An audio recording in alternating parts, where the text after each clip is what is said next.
Hi, this is Russ. I'm with DevotedGolfer.tv. It's the 2016 PGA Merchandise Show, and I'm here with Mark Pekarek.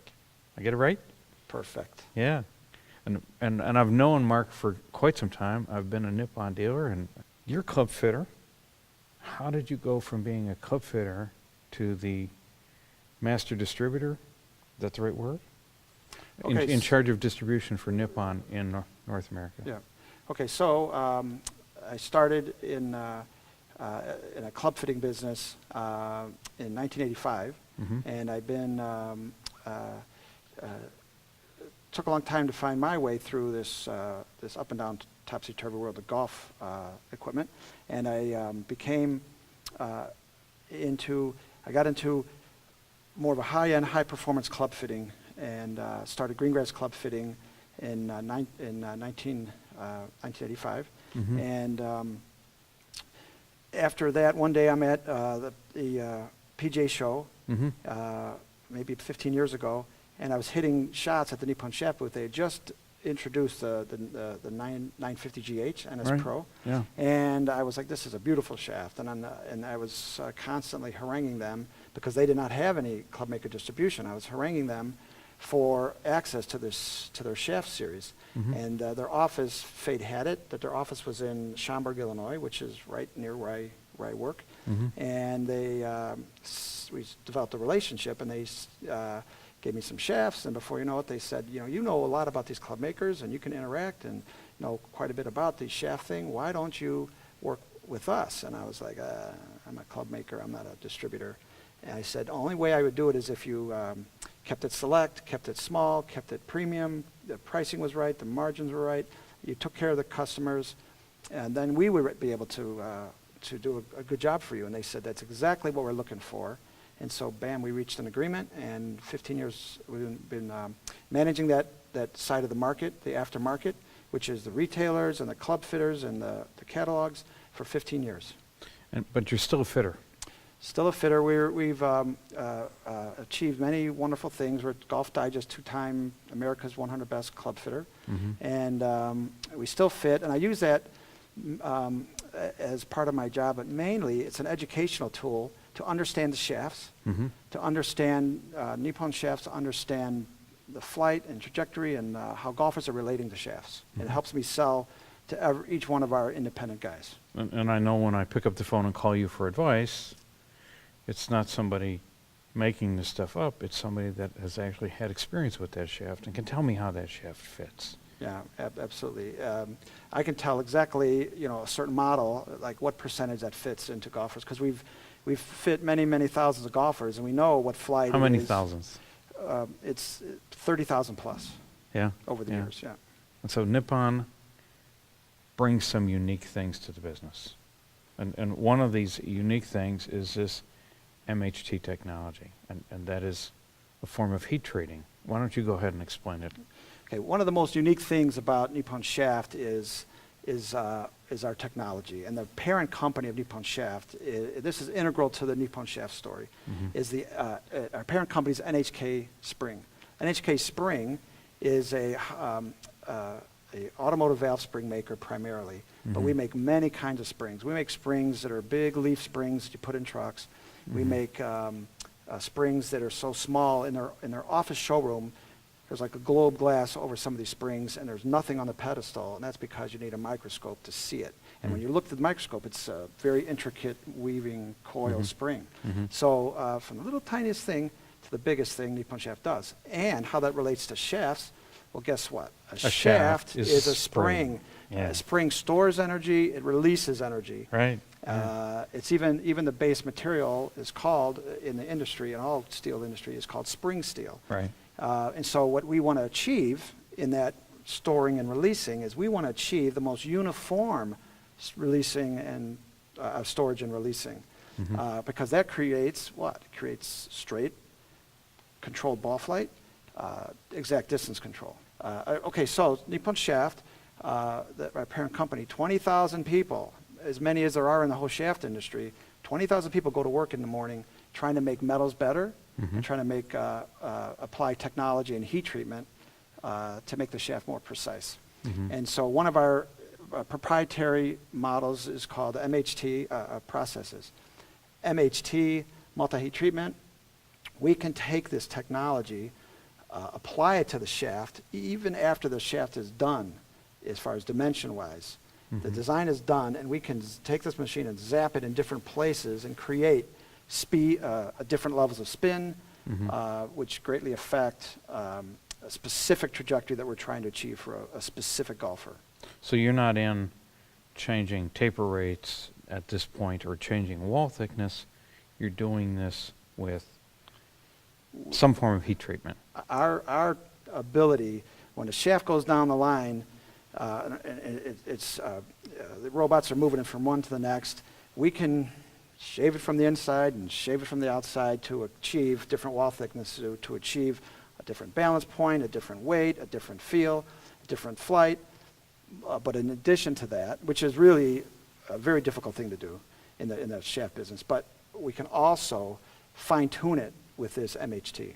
That's something that it takes a whole building full of metallurgical engineers showing up for work every morning to borrow that Yes. into the shaft business. Absolutely.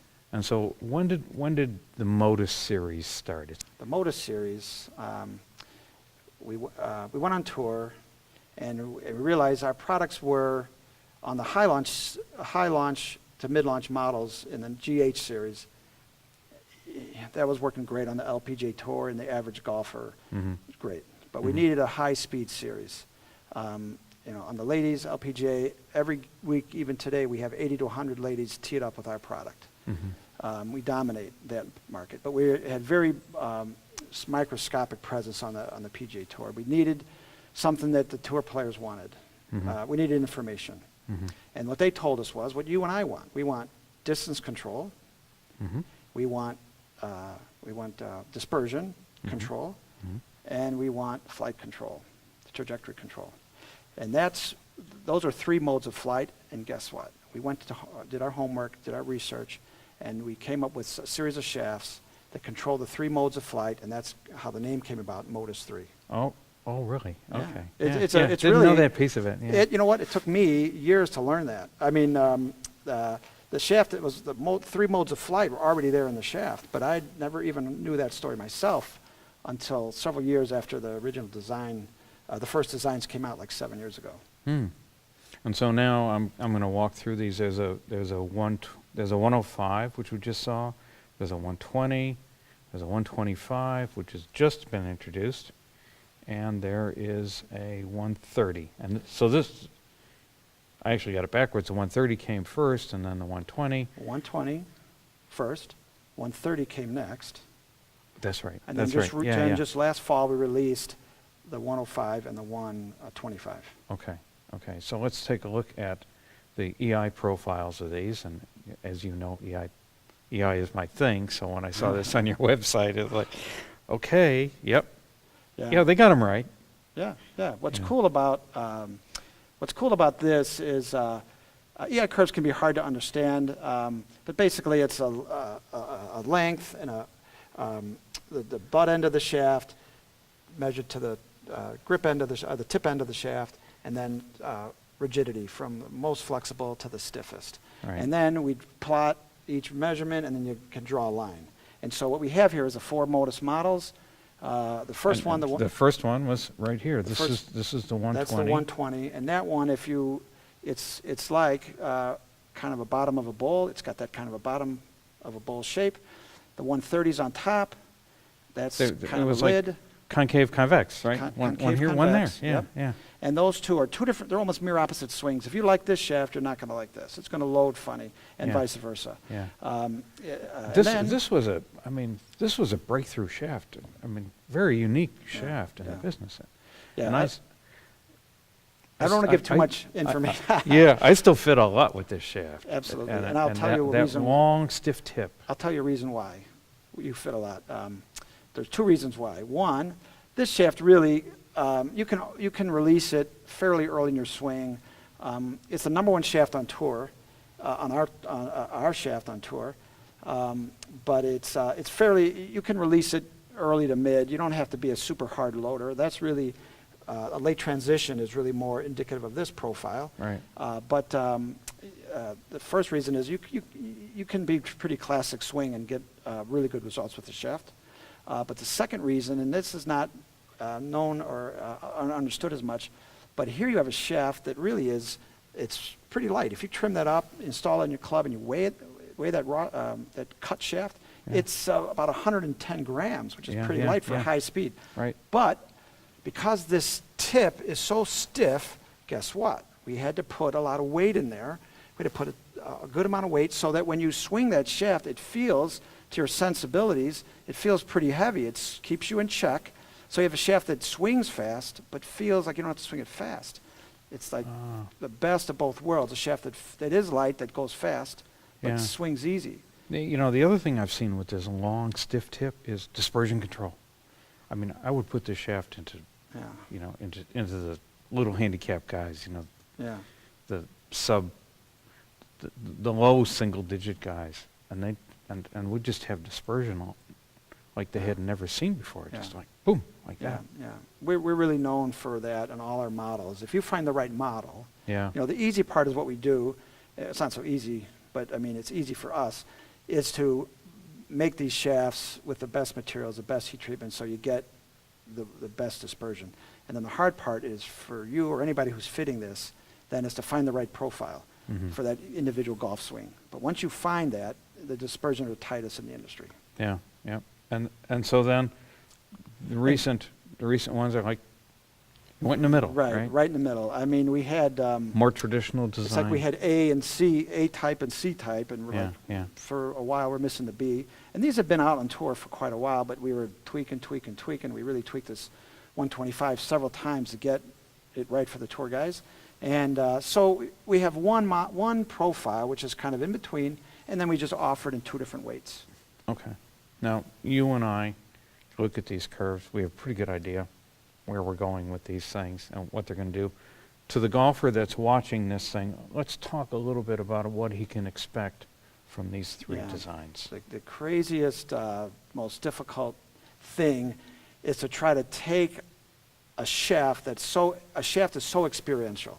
It's like playing a golf course. Everybody's going to describe that golf course differently.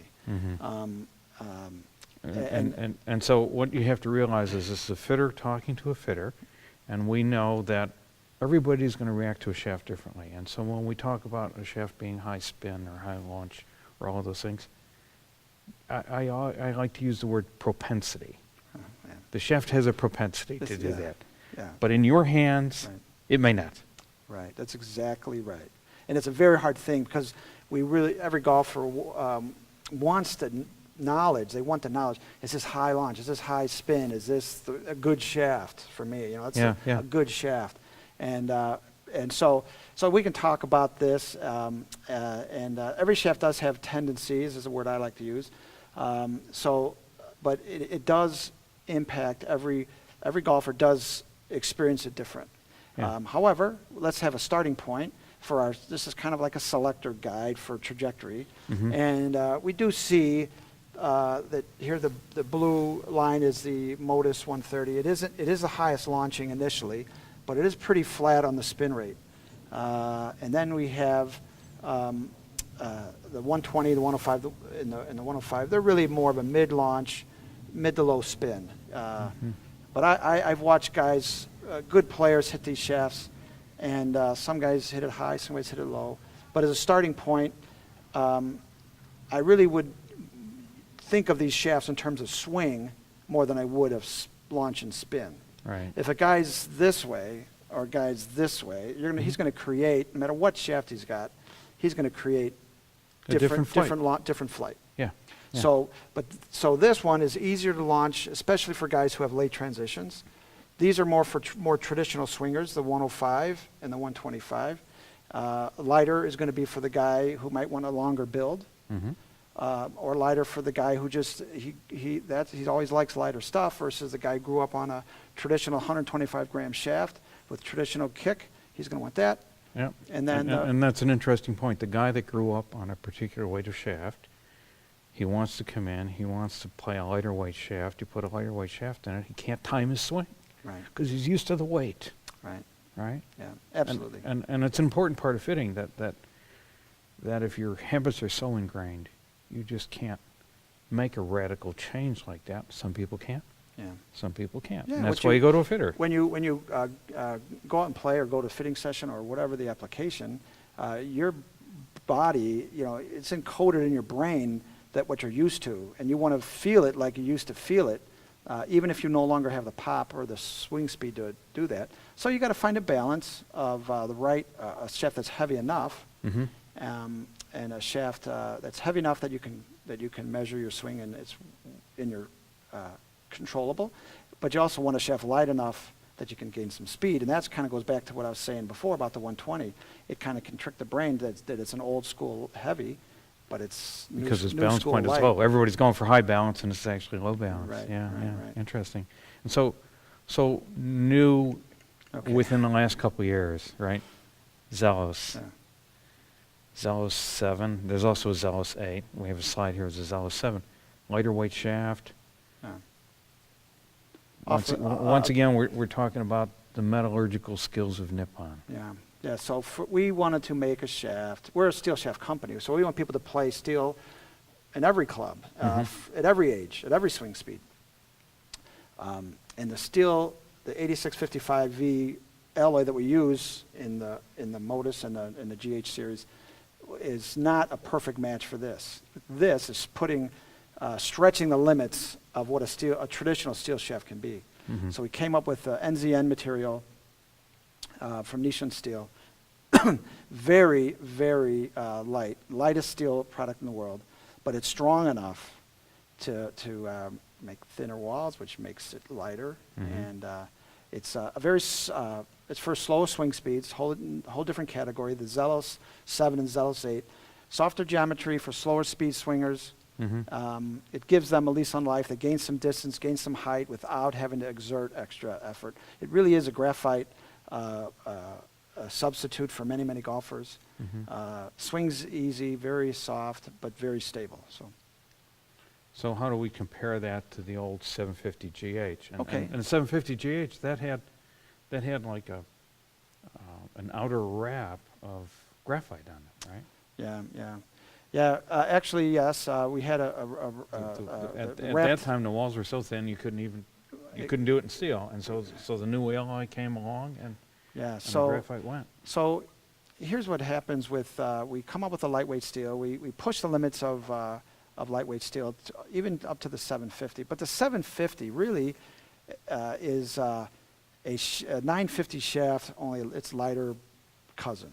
Okay, it still has the same geometry. It's still, golfers have to kind of load it in the same way. And one of the goals, I think, of this talk is to express that it isn't just a shaft weight thing or kick point thing.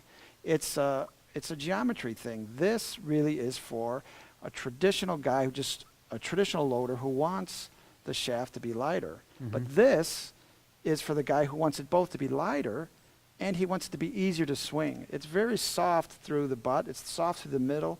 It's soft through the tip. It's a breakthrough product for golfers who this would give them a certain vibration, and they'd be using graphite as a result. And this shaft, they don't feel any vibration because the shaft isn't fighting their mechanism of how they load it. Okay. Yeah. And so you started with the 7, then a transition to the 8. Yeah. So we have, Nippon Shaft is great about filling gaps. Yeah. Oh, we got this shaft here, we got this shaft here, and this one's too stiff of a geometry, and this one is too light. And I love the geometry. So then we came out with the Zelos 8 in 2016, just released at the PGA Show, and that model is a little heavier, which helps the average golfer who likes this series. Helps them control the club through the swing, just gives them a little more substance, a little more body reaction, so that they can square the face up at impact. Mark, thanks for coming in. It's the end Thanks so of the much. day. We covered a lot, and thanks so much for having me. It was a pleasure. Yeah, it's always a pleasure to talk to you. It's a pleasure to hear somebody that understands the shaft from both aspects, from the technical side and from the fitting side.